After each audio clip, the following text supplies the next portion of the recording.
பட்டு வேதத்தில் எழுதப்பட்டிருக்கிற துரைத்தனங்களையும் அதிகாரங்களையும் உரிந்து கொண்டு வெளியரங்கமான கோலமாக்கி அவைகளின் மேல் சிலுவையிலே வெற்றி சிறந்தார், ஜெயம் கொண்டார்.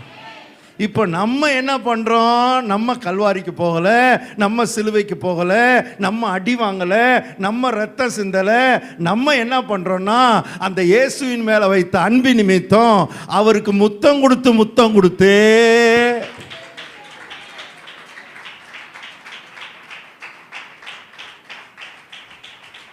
எல்லாத்தையும் வாங்குறோம் பாருங்க.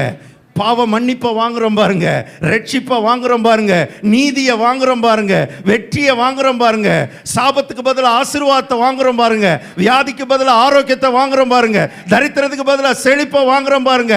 அதனால தான் வேதம் சொல்லுகிறது, நாம் ஜெயம் கொள்ளுகிறவர்கள் அல்ல, அவர் ஜெயம்